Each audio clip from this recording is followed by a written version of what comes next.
Eh bien, bonjour à toutes et à tous et merci d'être venus, nombreux, braver les difficultés des transports de ce matin pour assister à cette conférence que je vais avoir le plaisir d'animer. Donc, je suis Jérôme Libeskind et je suis consultant en logistique urbaine et je vais avoir le plaisir d'animer cette table ronde sur l'immobilier logistique urbain, ses besoins, ses solutions, ses opportunités. Alors pourquoi parlons-nous de l'immobilier logistique urbain ? Nous avons besoin de retrouver dans les cœurs des villes des solutions immobilières et foncières, tout simplement pour mettre en œuvre des solutions de décarbonation des flux du dernier kilomètre, pour développer de la livraison en cyclo-logistique, en véhicules électriques. Nous avons besoin de retrouver des mètres carrés pour mettre en œuvre ces solutions. Alors, on sait bien quelque part que ces besoins nouveaux qui apparaissent dans les villes nécessitent une approche différente. Et puis, nous allons le voir, il ne s'agit pas d'une solution unique, mais de différentes solutions. Nous allons parler des typologies d'immeubles, peut-être des solutions immobilières à inventer ou à réinventer. Et puis, on va aussi parler finalement des attentes des collectivités locales sur finalement les solutions à mettre en œuvre, quels sont leurs leviers, quelles sont leurs attentes. Alors pour cette table ronde, nous avons réuni ce matin quatre grands spécialistes, je vais dire, qui vont nous apporter des visions complémentaires. Donc Nathalie Wok, qui est chef de mission enjeux logistiques à l'établissement public territorial Grand Orly-Seine-Bièvre. Donc vous nous direz ensuite un petit peu ce qu'est Grand Orly-Seine-Bièvre, parce que tout le monde ne connaît peut-être pas ce qu'est ce territoire extrêmement important en Île-de-France. Patricia Pelou, qui est directrice adjointe de l'atelier parisien d'urbanisme La Pure, qui a beaucoup travaillé sur ces sujets d'immobilier logistique et de vision, je vais dire, et un petit peu, on va dire, au-dessus de la mêlée sur ce qui se passe dans ce domaine de l'immobilier logistique urbain. Nous avons la chance d'avoir Frédéric Murat, qui est président de coursier.fr, qui va nous présenter un peu quelle est finalement cette société qu'on voit énormément dans Paris, parce que c'est vrai que vous nous le direz, mais vous ne travaillez pas en marque blanche, vous avez votre nom sur tous vos véhicules. Et on verra que ces véhicules, ils sont peut-être un peu particuliers. Et puis Rémi Golléger, qui est directeur associé de Corsalis. Là aussi, vous nous expliquerez quelle est la vision d'un acteur de l'immobilier logistique spécialisé dans la logistique urbaine, ce qu'est Corsalis, quelle est votre vision ? Eh bien, pour commencer, alors nous sommes dans une salle qui s'appelle Experience Room. Et Experience Room, vous avez parfaitement le droit d'intervenir, même pas seulement à la fin de la conférence, mais au milieu de la conférence, si il y a une question, une intervention complémentaire ou un apport complémentaire que vous souhaitez faire, n'hésitez pas à demander le micro. Donc c'est un lieu d'échange sur cette thématique pour essayer aussi d'apporter un maximum d'informations sur ce sujet. Alors je vais d'abord m'adresser à Frédéric Murat. Est-ce que déjà en quelques mots, est-ce que vous pourriez nous présenter qui est Coursier.fr, cette société, voilà, qui est Coursier.fr. Quelle est son histoire, parce qu'elle est intéressante quand même. Coursier.fr, c'est une entreprise de transport léger, donc rattachée au transport, mais plutôt sur la partie légère. Notre activité, c'est vraiment de faire essentiellement le dernier kilomètre. L'entreprise a été créée en 1997. En partant d'un constat, c'est que la livraison du dernier kilomètre allait se développer de plus en plus. 97, c'était avant même Internet. Et en fait, on a été une société qui avons assumé notre virage technologique. Dès les années 2000, on a proposé des commandes, proposé à des clients de pouvoir commander directement des missions depuis des plateformes. Et donc, on s'est voulu très digital, mais en même temps très social, puisque l'entreprise est composée essentiellement de salariés qui sont payés à l'heure et pas à la livraison. Donc, pour faire la livraison du dernier kilomètre, il faut beaucoup d'agilité. Et donc, on doit adapter le type de véhicule qu'on utilise. Et essentiellement, pour nous, à 95%, on est sur de la logistique en cyclo, majoritairement en vélo, mais aussi en moto. Et ça nous arrive aussi d'avoir du transport un peu plus gros en voiture, mais c'est vraiment à la marge. Donc, notre activité, c'est vraiment dans les villes, dans les 8 plus grandes 9 villes de France, de pouvoir faire ce qui coûte le plus cher, ce qu'on appelle le maillon du dernier kilomètre, pour livrer des particuliers ou des entreprises. Vous êtes présent dans 8 villes en France. Et combien de salariés alors Coursier.fr aujourd'hui ? Aujourd'hui, on a à peu près 800 personnes. On travaille avec 600 salariés et dans toute la France, on a à peu près 200 partenaires.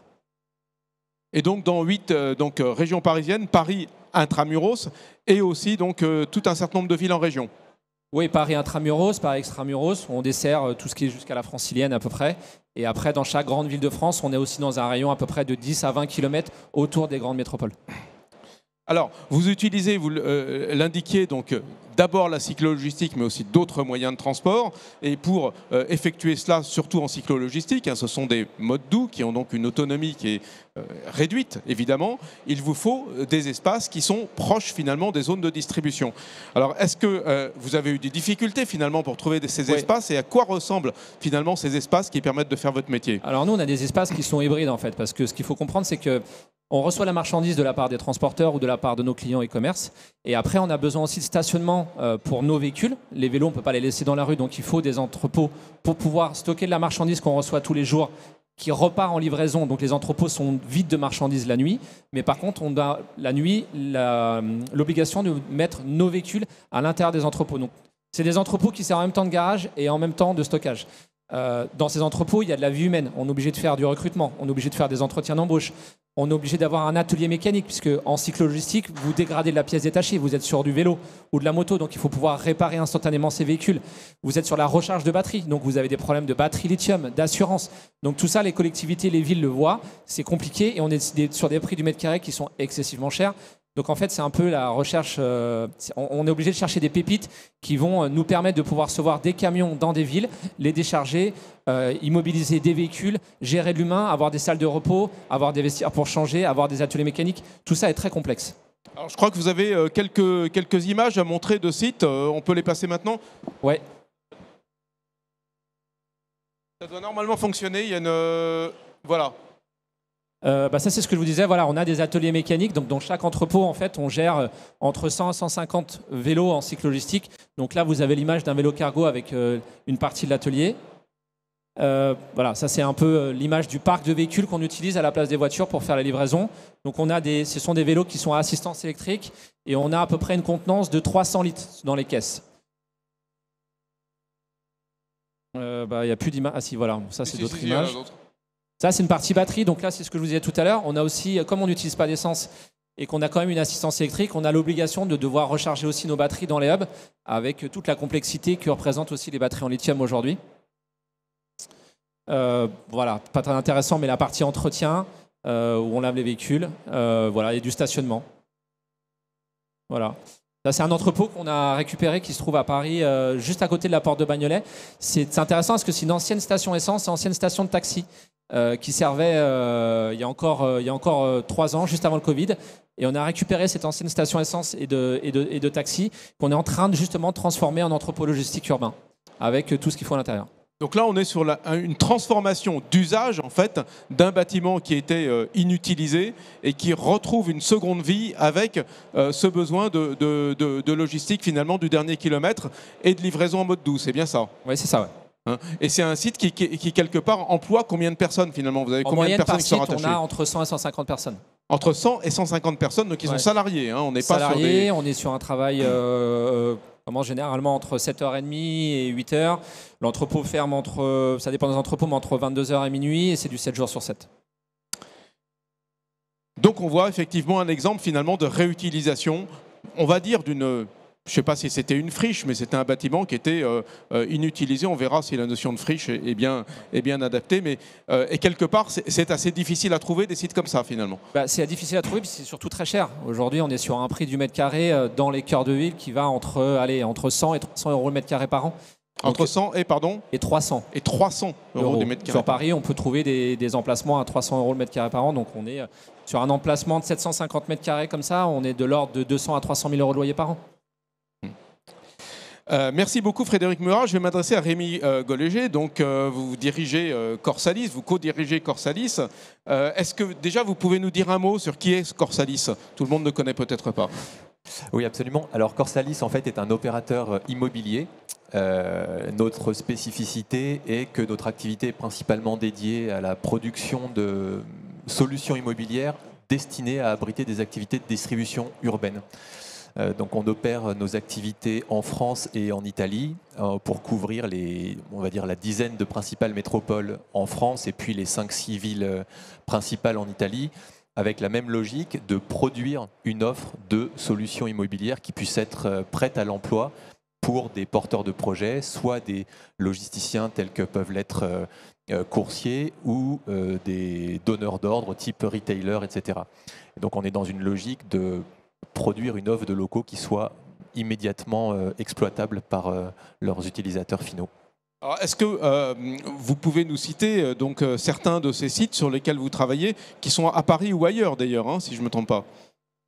Oui, absolument. Alors pour ce qui est de la France, on a 3 opérations qu'on a déjà réalisées ou qui sont en cours de réalisation à Paris, à Lille et à Marseille, qui sont toutes les 3 des opérations situées en hyper centre-ville. On a vraiment une stratégie et une conviction qui est que on doit mailler les centres-villes de ce genre d'espace de distribution urbaine pour faciliter la livraison finale avec des modes doux, comme on l'a pu l'évoquer tout à l'heure, que ce soit des livraisons à pied ou des livraisons en vélo cargo ou en véhicule électrique.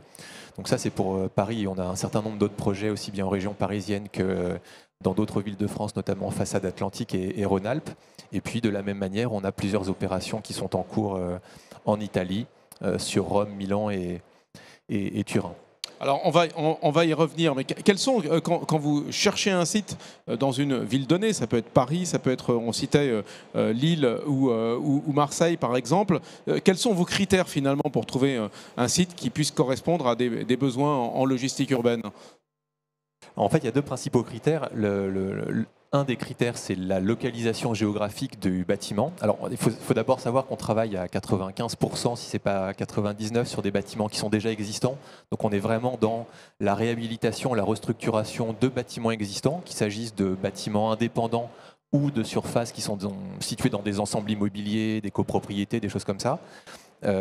Et donc, le principal critère, c'est évidemment l'implantation géographique et la capacité qu'on va avoir à recevoir des flux qui viennent de l'extérieur des villes et à être suffisamment proche du centre-ville pour pouvoir être éligible à une livraison avec des modes de mobilité douce. Et donc on est vraiment dans une logique de logistique de quartier.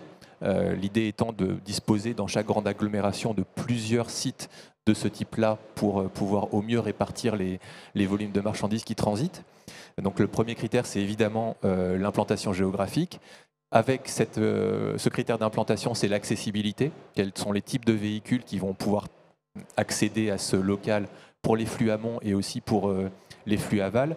Et bien sûr, ensuite, il y a le critère des caractéristiques techniques du local qui doit faire que, après reconfiguration, ça doit devenir un objet parfaitement exploitable pour les multitude d'activités qu'on peut intégrer dans ce qu'on appelle généralement la logistique urbaine. Donc, que ce soit en termes de stationnement de véhicules, de locaux sociaux ou de surfaces administratives, comme l'évoquait Frédéric à l'instant, ou d'autres activités qui font partie de cet écosystème qu'on appelle la distribution urbaine. Donc on est vraiment dans des locaux mixtes, sans paraphraser ce qui a été dit tout à l'heure. Parce qu'effectivement, quand on voit la photo, on voit une distribution en vélo cargo, en véhicule électrique, en mode doux, mais ces sites-là, il faut les approvisionner. Donc il faut quelque part des modes massifiés, même s'il y a peut-être peu de véhicules de grands gabarits ou de plus grands gabarits, il faut quand même en accueillir. Est-ce que vous avez des difficultés finalement à trouver ces sites? Quelles sont finalement... dans quelle situation vous vous situez finalement pour rechercher ces sites? Est-ce que c'est difficile? Est-ce que vous avez du choix? Alors non, on n'a pas beaucoup de choix, mais néanmoins on est extrêmement strict dans la sélection de nos projets parce qu'encore une fois, l'objectif c'est à la fois qu'ils soient parfaitement opérables pour les utilisateurs auxquels on va les confier, à la fois il faut qu'ils soient parfaitement intégrés dans leur environnement pour pas que l'activité qu'on va héberger demain soit génératrice de nuisances et remette en question leur intégration dans leur environnement. Ouais, c'est ça, et je te coupe 2 secondes, mais il y a aussi un point important, c'est le PLU. On n'en parle pas souvent, mais aujourd'hui, les villes ont des PLU assez stricts, en fait, qui vous empêchent, dans certains quartiers, de pouvoir recevoir de la marchandise et de repartir en livraison. Donc, il y a un sujet PLU aussi qui restreint énormément la capacité de pouvoir développer des emplacements logistiques urbains dans le cœur des villes. Excuse-moi, je t'ai coupé. Il n'y a pas de problème, c'est absolument vrai. Une des contraintes, effectivement, dans la recherche de solutions, c'est leur compatibilité avec les réglementations d'urbanisme, ce qui sont applicables dans chaque ville, et elles sont multiples en fonction des agglomérations et des quartiers. Et pour revenir sur le sujet de l'accessibilité, alors, chez Corsalis, on est assez convaincu qu'il ne faut pas tout miser sur l'accessibilité de ce type de locaux à des gros véhicules. Et on est plutôt dans une logique de proposer des solutions qui sont à l'interface entre des je dirais, des bâtiments de stockage classiques, des entrepôts qui sont en toute proche périphérie de ville, et les hypercentres et les clients finaux. Et donc on est vraiment plutôt dans une logique de site destiné à accueillir des ruptures de charge entre un flux amont plutôt massifié et un flux aval qui va être beaucoup plus diffus vers le client final. Est-ce que quelque part, vous qui êtes également présent en Italie, est-ce que vous avez plus de facilité à trouver ce type de site en Italie, dans les grandes villes italiennes qu'en France, ou est-ce que c'est plus facile dans les grandes métropoles françaises? Alors, il se trouve que c'est quand même un peu plus facile en Italie, mais pas tant pour des raisons réglementaires, mais plutôt pour des raisons de modalité d'urbanisation des villes. Et c'est vrai que dans les grandes villes de France, Paris, mais pas seulement Paris, l'urbanisation ces dernières décennies a fait que la moindre friche, le moindre bâtiment indépendant a fait l'objet la plupart du temps d'un redéveloppement à vocation d'habitat, d'activités tertiaires, etc. C'est vrai qu'on trouve de moins en moins de locaux indépendants qui soient éligibles à ce type de transformation. Mais on a des équipes dédiées à ces activités et quand on cherche, on arrive à trouver, comme disait Frédéric tout à l'heure, des pépites qui vont faire l'objet de restructuration et plutôt dans l'intérêt commun des collectivités et des porteurs de projets, puisqu'on ne va pas fondamentalement modifier l'environnement architectural de ces locaux, mais on va plutôt réinvestir des locaux qui, pour la plupart, comme on voyait sur les photos tout à l'heure, sont vétustes, désœuvrés, vides depuis plusieurs années, si ce n'est plus. Et donc, on va à la fois ramener de l'activité économique et à la fois participer à la rénovation, si je puis dire, d'un quartier en ramenant, en rénovant et en restructurant ces locaux généralement anciens. Merci Rémi Golliger. Donc on reconstruit la ville sur la ville finalement. Nathalie Wok, donc vous êtes responsable finalement de la problématique logistique sur Grand Orly-Sainte-Bièvre, qui est en train de mettre en œuvre d'ailleurs une stratégie territoriale. Est-ce que déjà vous pourriez nous donner quelques éléments sur ce qu'est Grand Orly-Sainte-Bièvre? Alors c'est un vaste territoire, hein. On est donc le plus grand territoire logistique en tout cas de la métropole du Grand Paris, 24 communes, donc 24 centres urbains, hein. C'est pas simple, plus de 720 000 habitants. 50 000 établissements, 50 000 entreprises, 285 000 emplois, donc effectivement la porte sud de Paris. La porte sud de Paris, donc un territoire qui accueille des sites emblématiques, hein. On a le mine de Rungis, l'aéroport d'Orly, un réseau ferroviaire, fluvial et autoroutier extrêmement important et impactant, donc avec et ses avantages et ses inconvénients, et effectivement des zones d'activité extrêmement importantes, avec un territoire en mutation, un territoire de rénovation urbaine, avec de nombreux projets de transport, 10 gares du Grand Paris Express, des sujets de grandes opérations urbaines, avec effectivement la ville qui se recompose sur la ville, et des enjeux logistiques extrêmement forts, de par son histoire, de par les implantations historiques, mais aussi de par l'évolution de la ville et des modes de consommation de la population. Donc un territoire effectivement important, à cheval sur le Val-de-Marne et sur l'Essonne, pour être aussi dans la simplicité. Et le premier territoire logistique de la première couronne parisienne, je veux dire, c'est cela, hein, si je ne me trompe pas. C'est exactement ça. En termes de dynamique de marché, hein, on est extrêmement sollicité au quotidien sur toutes ces questions. Donc avec le souhait de nos élus de pouvoir établir une stratégie pour pouvoir agir. Mais ça, on va en parler après, je crois. Et donc, quelque part, donc ce territoire, 24 communes, 700 000 habitants, donc on part finalement de la frange Paris intramuros, donc juste au sud, jusqu'à où? Jusqu'à Viry-Châtillon. Jusqu'à Viry-Châtillon. Donc une énorme tranche finalement de l'Île-de-France, donc qui constitue le premier territoire logistique, donc dans cette première couronne intra 86, on va dire parisienne. Et vous avez pris l'initiative de construire un schéma logistique territorial. Alors est-ce que vous pouvez nous expliquer pourquoi? Alors pourquoi? Donc je l'ai expliqué, on a une physionomie de territoire et une histoire de territoire très logistique, avec le souhait, donc une logistique très plateformisée aujourd'hui, hein, en zone d'activité, avec des plaques et des coupures urbaines extrêmement importantes générées par ces grosses implantations. On a des implantations et des grands services urbains qui finalement ont une vocation pas seulement territoriale, mais bien au-delà, hein, régionale, nationale, voire internationale, avec le souhait du coup de pouvoir se positionner positionner et en faire quelque chose. Des enjeux très forts hein, en termes de transition écologique, de santé publique, hein, qui inquiètent effectivement et guident nos élus sur leurs interventions, et aussi d'attractivité et de soutien au tissu économique. On est aussi labellisé territoire d'industrie, donc avec des vraies réflexions et des vrais enjeux pour accompagner finalement le tissu économique de notre territoire, mais aussi le faire évoluer vers quelque chose de plus durable.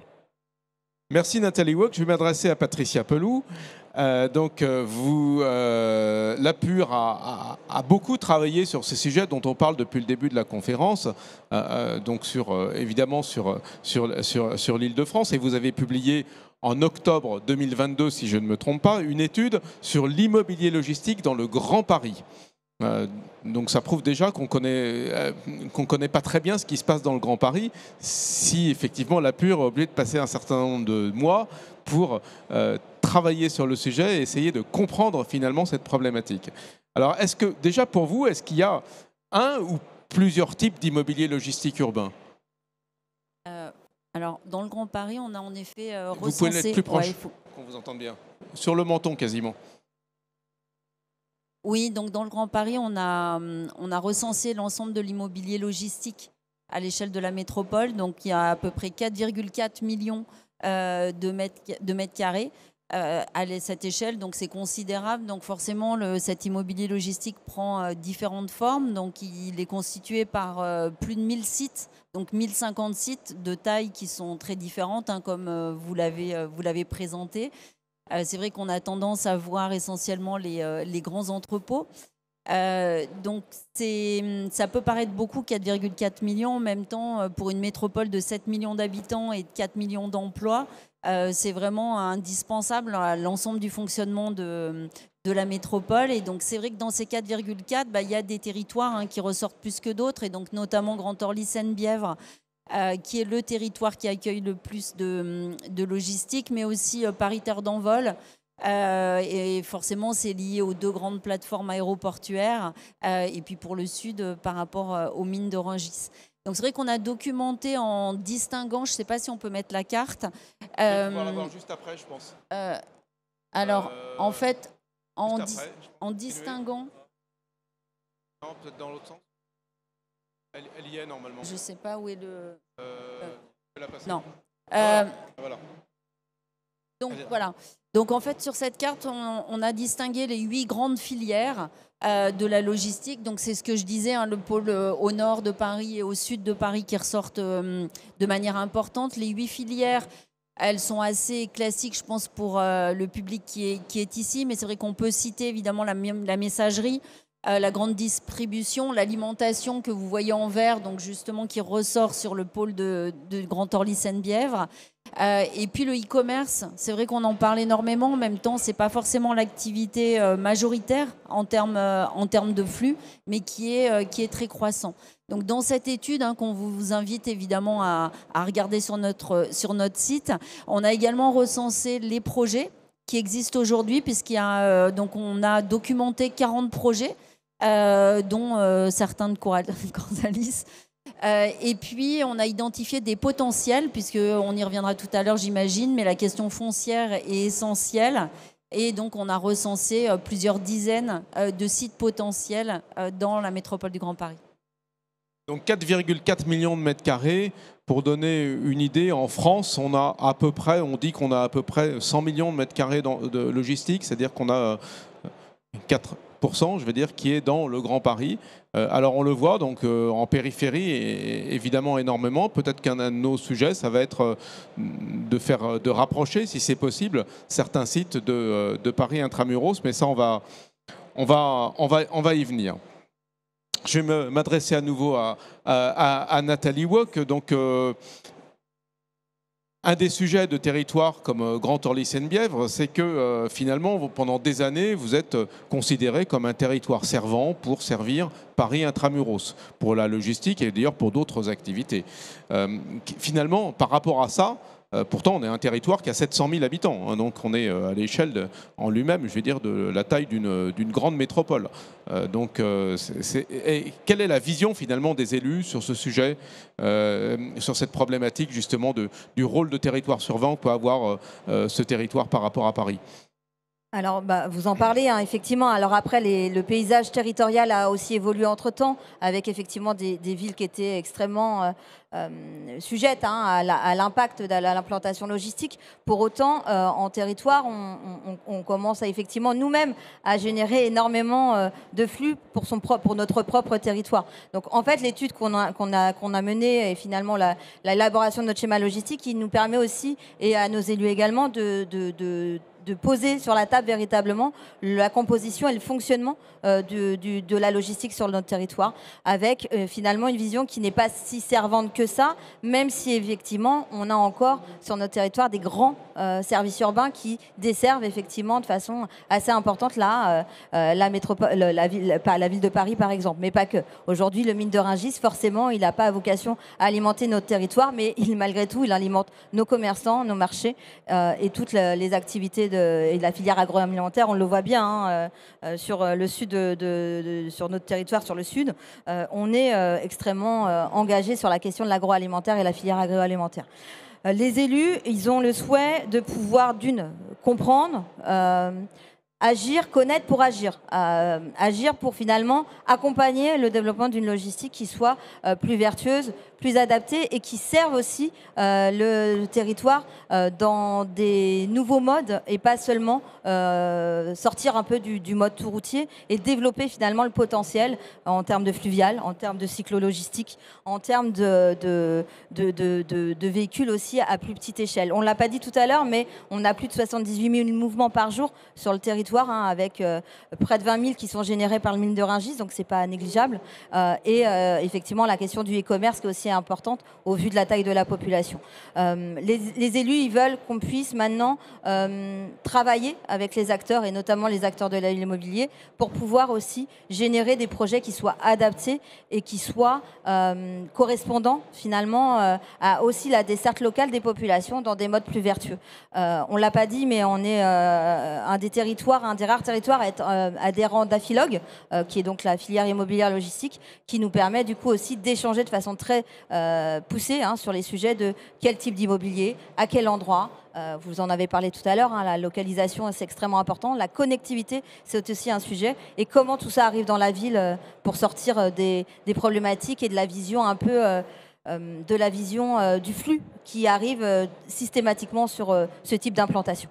Alors, quels sont justement, on parlait de reconstruire la ville sur la ville, c'est un bon cas de figure, je vais dire, donc, de ce territoire absolument considérable donc de l'Île-de-France. Quels sont un peu les objectifs, quels moyens vous donnez pour justement arriver à concevoir peut-être des bâtiments autrement? C'est quoi l'immobilier logistique futur, je vais dire, sur ce territoire de Grand Orly-Seine-Bièvre?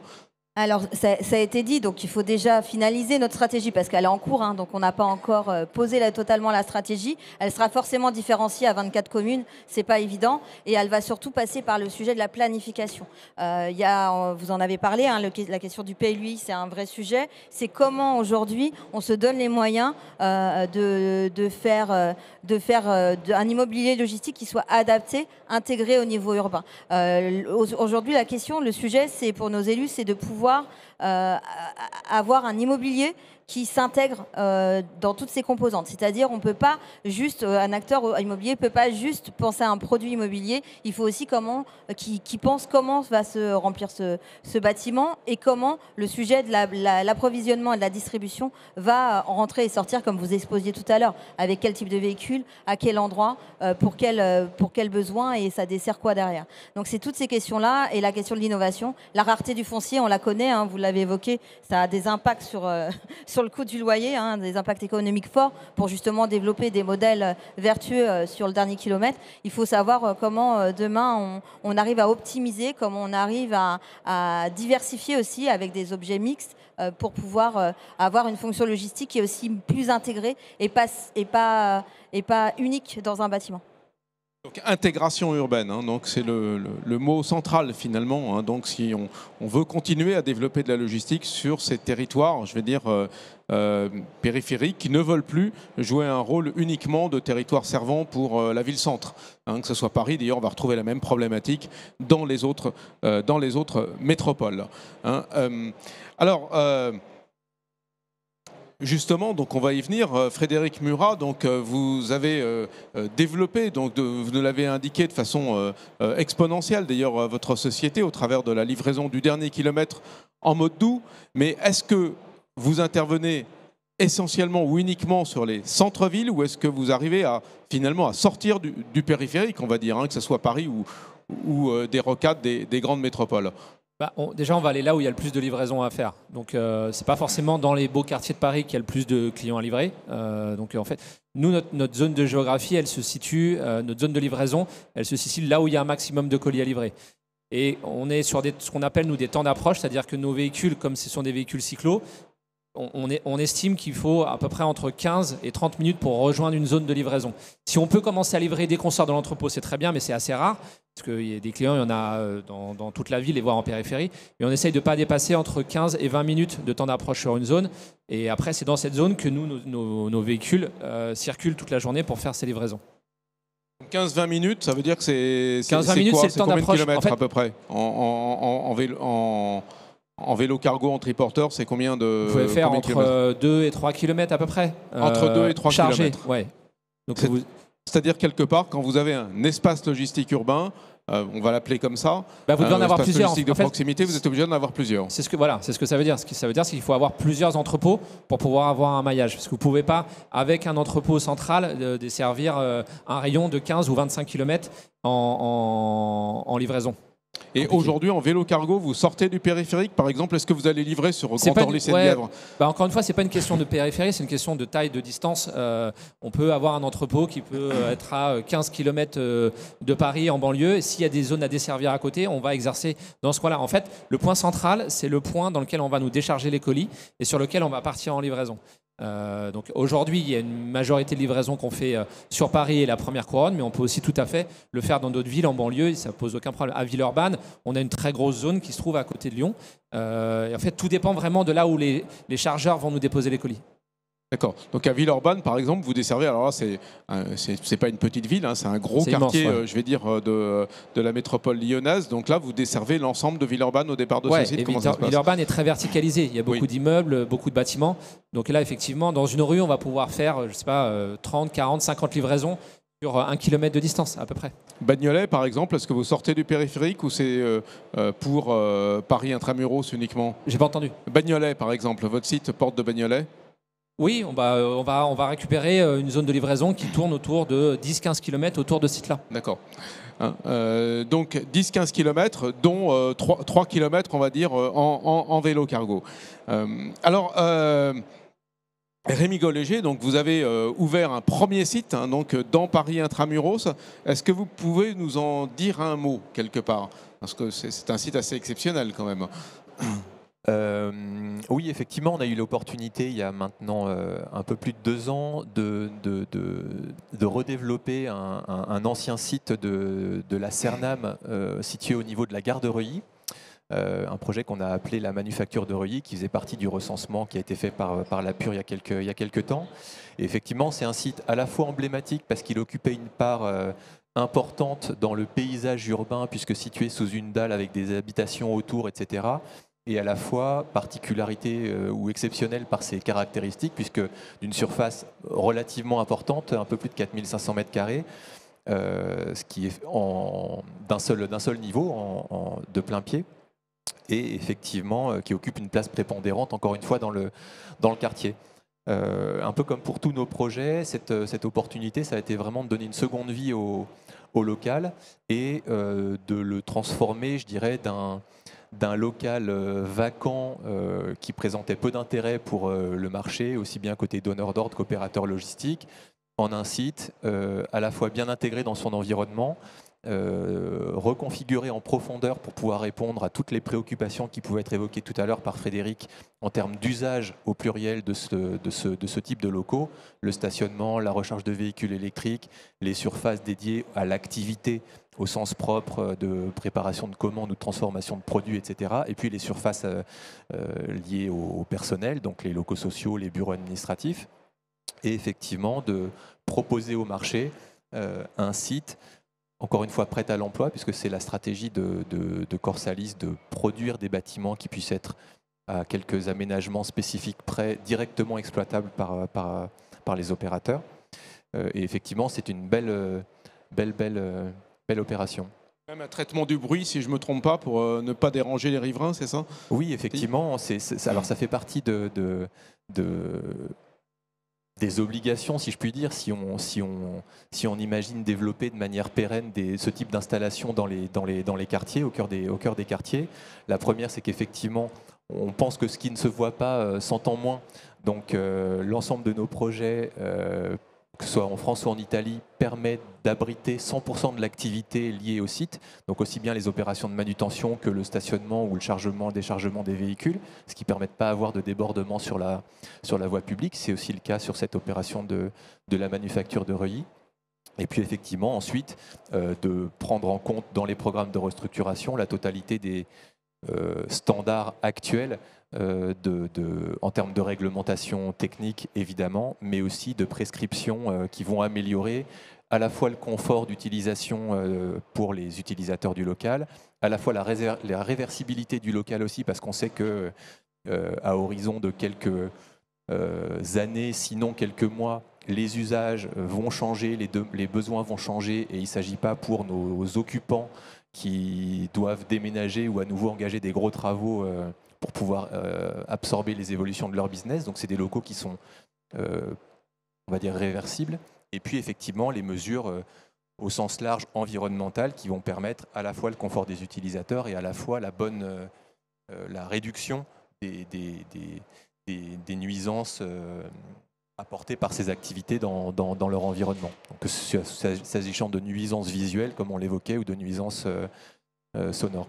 Alors, donc la manufacture de Reuilly dans le 12e, est-ce que vous pouvez nous citer un site dans une métropole, donc en dehors de Paris finalement? Oui, effectivement, le deuxième projet qu'on a mené, dont les travaux viennent de s'achever aujourd'hui, est situé à Lille. C'est la filature de Saint-Quentin, qui est là aussi un site situé en hyper centre-ville de Lille, qui fait une surface d'un peu plus de 2300 m². Donc on est, je dirais, on n'en a pas parlé tout à l'heure, mais le ventre mou de surface de nos projets se situe aux alentours de 1500-2000 m². Pour les raisons que j'évoquais tout à l'heure, c'est que sur des surfaces inférieures, on pense qu'il est plus compliqué de venir abriter des surfaces de stationnement de véhicules, de chargement-déchargement. Et puis ce sont à chaque fois des surfaces qu'on imagine divisibles pour être également en capacité d'héberger au même endroit différentes activités qui pourraient être génératrices de synergie. Bon, ça c'est pour la partie programmatique. Et effectivement, on a ce local aujourd'hui qui est lui aussi un ancien site industriel de ferronnerie industrielle, à qui on a donné une nouvelle vie. Donc on est exactement dans le cas de la manufacture de Reuilly, si ce n'est que sur le site de Lille, c'est un bâtiment complètement indépendant, là où la manufacture était un local sous dalle avec des immeubles d'habitation au-dessus. Donc un peu plus de 2000 m². Un site coursier.fr fait quelle surface en moyenne? Moins de 1000, généralement. On a, au prix du mètre carré, on n'a pas les moyens de se permettre de payer plus de 1000 m². Donc ça varie entre 350 et 1000 m². Tout dépend si on a une capacité de pouvoir stationner les véhicules à l'extérieur. Mais globalement, ça tourne entre 750 et 1000 m² à peu près. 750 et 1000 m², donc on a un peu une idée. Puis quand on parlait, Patricia Pelou, de 4,4 millions de mètres carrés, un peu plus de 1000 immeubles donc, dans le Grand Paris, ça veut dire que là on a une surface moyenne qui est un peu plus élevée, donc on est à 4000 m² à peu près quasiment, c'est ça? Oui, après il y a plus de locaux qui sont de plus petite dimension. Après il y a des très très très grands entrepôts. Alors, donc quelque part, gardez le micro, donc Patricia Pelou. Donc, nous avons vu que quelque part, pour pouvoir décarboner le dernier kilomètre, il nous faut des mètres carrés donc proches finalement des zones de distribution. On sait bien que c'est difficile à trouver. Finalement, quels sont les leviers dont disposent les villes pour pouvoir agir finalement et pouvoir reconstituer cet immobilier logistique urbain? Alors, il y a déjà l'action par la planification urbaine. Hein. Vous avez évoqué le PLU. À la fois, le PLU, il peut être contraignant, mais il peut aussi créer des possibles. Donc, si on prend l'exemple en fait parisien, c'est vrai que le logistique, depuis 2006, est considéré comme un service urbain. Donc ça, c'est aussi un élément important aussi de compréhension par rapport à l'acceptabilité aussi des habitants et des riverains. Donc, ce qui fait que depuis 2006, on a des zonages qui sont de grands services urbains, donc ce qu'on appelle l'UGSU, qui permet de créer des entrepôts, donc avec uniquement une fonction logistique. Alors c'est vrai que ce foncier il devient de plus en plus rare, donc, mais notamment il est intéressant en bord à voie d'eau ou le long de plateformes ferroviaires, mais pas seulement. Donc ça, c'est un premier dispositif où on est vraiment dans la catégorie entrepôt et services urbains. Donc tous les PLUI ne l'ont pas intégré de cette manière. Et puis après, il y a un autre dispositif qui a été mis en place, inédit lors de la modification de 2016, qui consiste à installer des périmètres de localisation, donc des blocs logistiques, ce qui fait que ça permet d'avoir une mixité, puisqu'en fait, on voit l'intérêt, c'est ce qui était présenté là à l'instant, c'est aussi d'avoir des mixités de programmes, ce qui veut dire que s'il y a un permis de construire sur cette parcelle-là, le bloc logistique impose qu'il y ait une part des programmes qui soit dédiée à de la logistique. Donc là, c'est ce dispositif inédit. Certaines autres collectivités en fait, viennent nous demander comment le mettre en place. En 2016, il a défini des surfaces, et donc c'est intéressant, vous disiez entre 350 et 1000 pour vous. On avait imposé, puisqu'on a accompagné, l'agence d'urbanisme a accompagné la ville de Paris, la direction de l'urbanisme et la direction de la voirie, en mettant des surfaces minimales de 500 mètres carrés jusqu'à 1500 mètres carrés, avec cette optique justement d'avoir un meilleur maillage. Et donc en 2016, il y a 62 périmètres de localisation qui ont été mis en place, donc 62 à l'échelle de Paris, c'est pas rien. Et évidemment, là, dans le cadre de la révision du PLU bioclimatique, on nous demande de faire des nouvelles propositions pour avoir un maillage qui est plus conséquent. Alors, sur 62 sites, combien ont été déjà réalisés ? Alors le dispositif, il est quand même récent, depuis 2016. Donc il y a sur les 62 sites, il y en a 7 qui ont été réalisés depuis. Donc en quelques années, nous on estime que dans le cadre du bilan, c'est satisfaisant. Donc ça a été mis en place. Si on prend un exemple, par exemple la Poste du Louvre, donc c'est vrai que les périmètres, ils concernent à la fois des grands propriétaires, des institutionnels comme la SNCF, la RATP, ou la Poste, mais aussi des parcelles privées sur lesquelles ça a été mis en place comme dans le 12e. Donc c'est vrai que 7 depuis 2016, à l'occasion de permis de construire, c'est pas rien. Donc là, on est vraiment dans le champ de la planification, et dans les projets urbains, on peut aussi installer des pastilles de façon à créer des hôtels de logistique, par exemple, dans le cadre d'opérations d'aménagement. Et puis après, indépendamment de la planification, parce que la planification, c'est aussi pour permettre sur le long terme, il y a aussi toutes les actions qui sont portées par les collectivités, par les appels à projets. Donc j'imagine vous êtes certains à y répondre. Donc des appels à projets qui peuvent concerner tant l'espace public que des emprises à l'occasion d'inventer la métropole, d'inventer Paris ou inventer la Seine et les canaux, ou la Emiluf. Et je crois qu'il y a une présentation demain de ce projet-là. Alors Nathalie Wok, est-ce que vous pourriez nous citer un ou deux exemples finalement d'immobilier logistique urbain sur votre territoire qui sont quelque part emblématiques ? Justement, Patricia vient de l'évoquer, la question des hôtels logistiques. On a un acteur important sur ces sujets-là qui est implanté sur notre territoire, c'est la Sogaris, qui a développé justement sur la commune de Vitry-sur-Seine un hôtel logistique urbaine qui est en train d'achever sa construction. On arrive tout doucement, c'est sorti de terre, avec une livraison envisagée sur 2024, si je ne dis pas de bêtises. Donc c'est un hôtel logistique sur 2 étages, avec une mixité fonctionnelle et d'activité à l'intérieur. Donc c'est un hôtel d'activité, mais à la fois pouvant accueillir de l'artisanat, de la petite PME et petite industrie, et effectivement en rez-de-chaussée des emprises pour la logistique de proximité, de la logistique urbaine.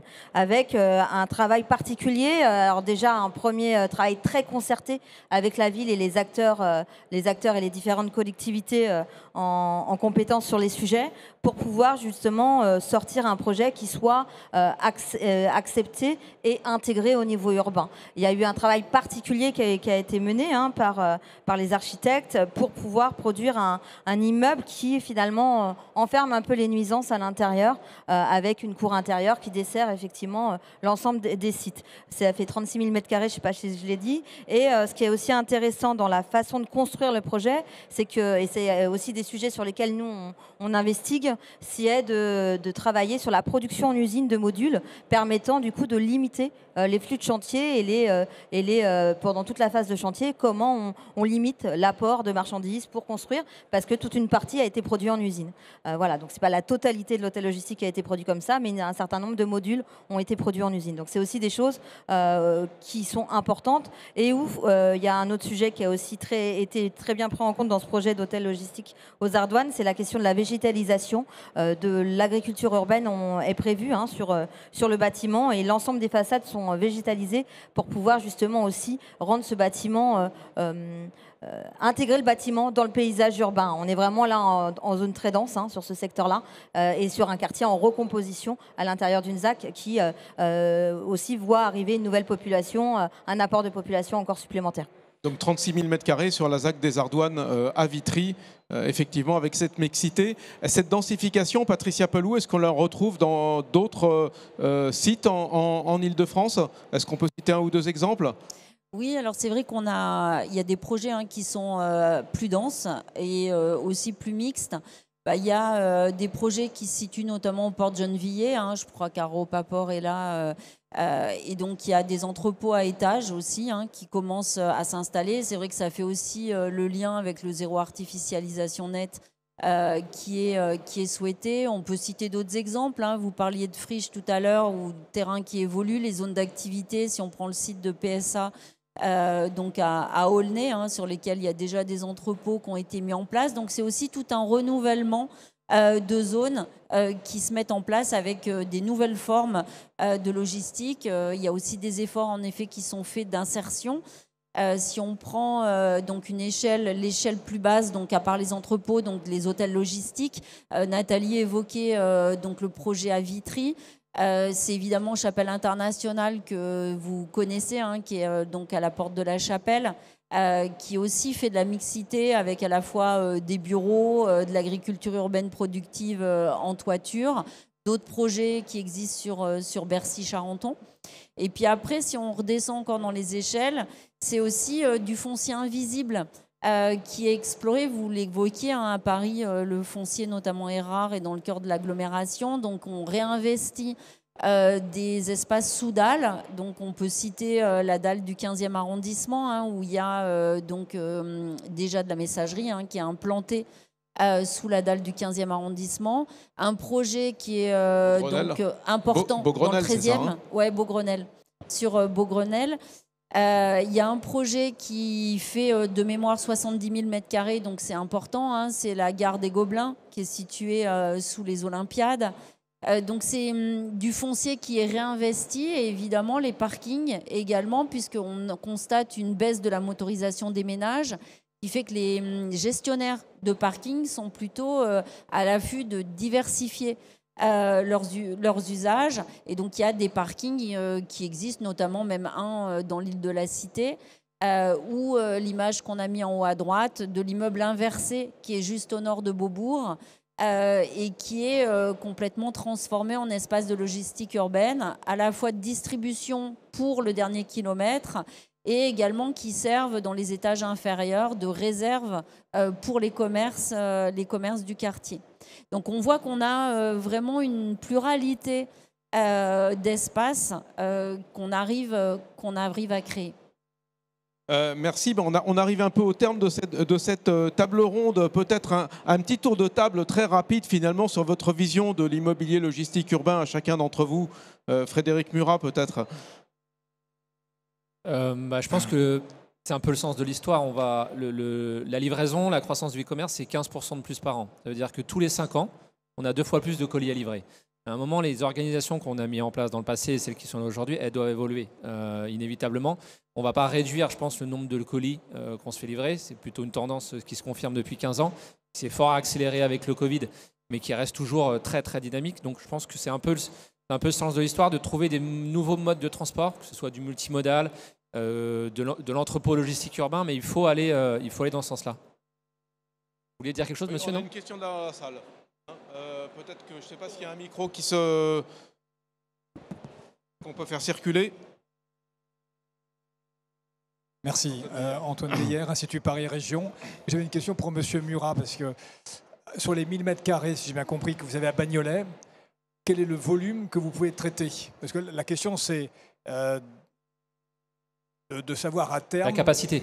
La capacité, et quels seraient les besoins si on voulait livrer par des moyens propres l'ensemble des colis pour Paris Centre. Donc combien est-ce que vous arrivez à traiter sur, je sais pas comment, c'est 1000 mètres carrés, combien? On a un peu moins, on a environ 750 mètres carrés. 750, ça fait combien d'envois ou quel est le volume en mètres cubes que On vous fait à peu traitez? près 10 000 livraisons par jour avec cet entrepôt. Donc on reçoit, nous, de la marchandise qui est directement amenée via des camions. C'est pour ça que la caractéristique de ce qu'on appelle des ELU, des emplacements logistiques urbains, est très spécifique, qu'on doit recevoir des poids lourds. C'est très difficile de recevoir des poids lourds dans les villes et de pouvoir les décharger. L'avantage de cette station, je ne sais pas si je peux vous la remettre, c'est une station essence dans laquelle en fait, on peut recevoir des poids lourds. Non, ça ne va pas passer. Et on peut vous décharger à l'abri. Donc sur un entrepôt qui fait à peu près entre 750 et 1000 m², vous pouvez faire 10 000 livraisons par jour. Sachant que nous, nos livraisons arrivent le matin, elles sont triées via des outils et des systèmes et réintroduites à l'intérieur de cycles logistiques. Le soir, tout est livré. On n'a que très peu de retours qui sont réintroduits le lendemain. Votre vision, peut-être Rémi Golleger, finalement de l'immobilier logistique urbain? Je pense que c'est ce qui était illustré par Patricia Pellou à l'instant, c'est la diversité qui va faire qu'on va tous trouver ensemble des solutions pour surseoir à l'explosion des volumes et des livraisons à domicile qui vont continuer de se développer.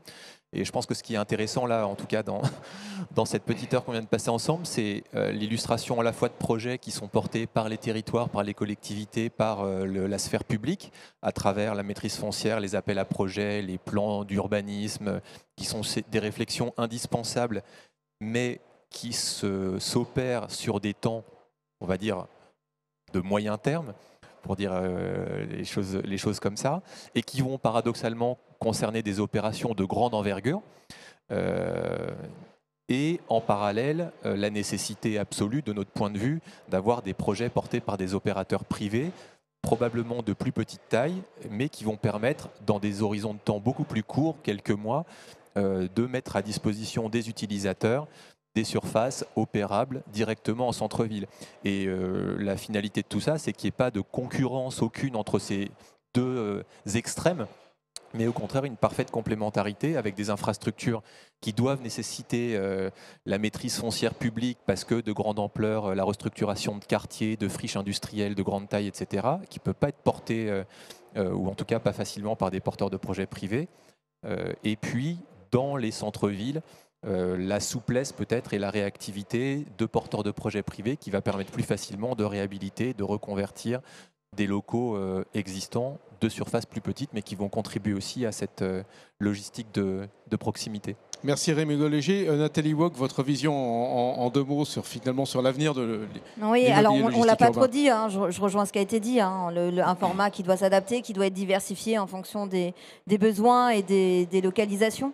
La question de la connectivité, vous l'avez dit, c'est des vrais enjeux, hein, et ce qu'on aborde, ce qui est un peu important pour nous, en tout cas collectivité, et ce qu'on essaye de faire à l'échelle de notre territoire, c'est finalement mettre tout le monde autour de la table pour croiser les regards.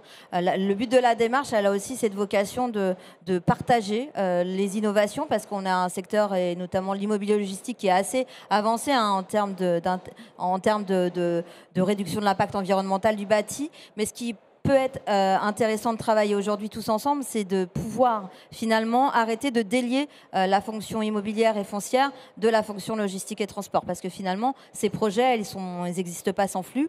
Les flux sont générés via ces projets. Donc il faut pouvoir trouver un temps de travail et des partages de sujets et d'innovation. La question de l'innovation aussi de l'offre constructeur, parce qu'on a des formats d'immobilier qui s'adaptent. Donc pourquoi pas aussi travailler, et ça se travaille déjà, hein, d'avoir des offres constructeurs et des camions finalement, ou des camions ou d'autres formats de véhicules qui s'adaptent aussi à l'urbain, qui soient plus urbains et moins anxiogènes pour la population.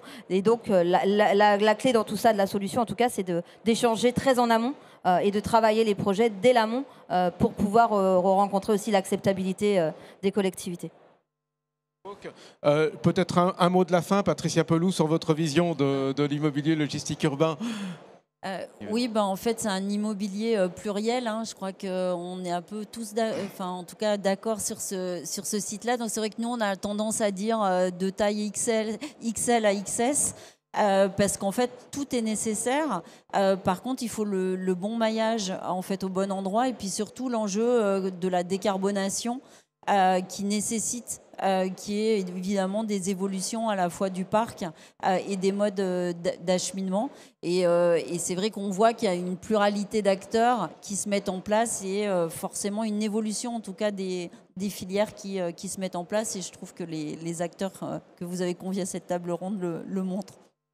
Merci Patricia Pelloux. Donc moi je retiens donc la mixité, la densification, l'intégration de l'immobilier logistique urbain dans son périmètre. Et puis derrière c'est de l'emploi, on le voit avec coursier.fr, c'est beaucoup d'emplois à la clé pour livrer le dernier kilomètre de façon décarbonée à partir de ces espaces. Je vais prendre des questions dans la salle sur ce vaste sujet. Peut-être que certains d'entre vous souhaitent interroger nos intervenants. Je n'ai pas vu qu'est-ce qui... Ah oui. Hop, je vais faire passer. Bonjour, Eric Frelat de Sorten Group. Ma question elle va pour madame, un petit peu plus. À partir du moment où il y a implanté dans un territoire, comme a fait M. Murat, un centre logistique urbain, avec une distribution zéro carbone, c'est bien ça aussi l'objectif. Comment est-ce que demain vous allez légiférer sur le fait qu'il n'y aura pas 3-4 centres urbains dans le même secteur, il n'y en aura qu'un seul? Et comment vous allez accompagner, légiférer, proposer à tous les chargeurs de passer par le même opérateur? Ça, c'est la première question. Et la deuxième, c'est peut-être ce que fait Chartres en ce moment. D'après ce que j'ai pu comprendre, ils font un appel d'offres pour désigner un opérateur autorisé à distribuer au centre-ville. Un peu similaire au transport public, où les collectivités ont désigné un opérateur qui fait les bus, qui fait la distribution des personnes. C'est dans quelle ville, ça? Chartres. C'est en cours. Donc ma question, est-ce que vous allez dans ce sens-là? La massification, comment y arriver? Voilà, contraint, encouragé. Tant mieux pour M. Murat s'il arrive à massifier tous les flux chez lui. Est-ce que vous allez passer des appels d'offres ou désigner des opérateurs de ce type de service? Alors, on n'en est pas encore là, hein, sur un territoire comme le nôtre où c'est 24 communes, 24 discussions, parce que les villes sont fortement associées à cette réflexion. Elle ne se fait pas sans les villes, évidemment. Donc, ça prend un peu de temps. Donc, je n'ai pas de réponse là tout de suite maintenant de comment on va faire. En tout cas, le sujet il est complexe, on le sait. L'objectif, c'est pas de... c'est que ce soit cohérent. Cohérent avec les implantations existantes, avec les besoins, et avec les ambitions. Donc c'est déjà s'aligner sur tout ça. Donc on est en train de le faire avec la connaissance sur comment ça fonctionne aujourd'hui, qu'est-ce qui est implanté, quels sont les besoins, de les travailler. On a sur la question de la massification, on a quand même le plus grand chantier de transport combiné d'Île-de-France qui est sur notre territoire, et enfin à cheval sur notre territoire et sur celui de Grand Paris Sud-Est Avenir, GPSEA. Avec le chantier de transport combiné de Valenton. Donc on a des enjeux très forts sur la question de la multimodalité et comment les marchandises arrivent sur Paris. On a une partie de notre territoire qui est en zone franche urbaine. Enfin, c'est des grandes complexités avec finalement une logistique qui est très différente au nord de notre territoire avec effectivement le tropisme parisien, donc avec plutôt des enjeux autour de justement de la livraison et de la logistique du dernier kilomètre. Mais c'est comment on arrive à massifier, comment on maille au fur et à mesure sur notre territoire quand on y arrive du nord au sud pour pouvoir avoir des espaces qui sont adaptés.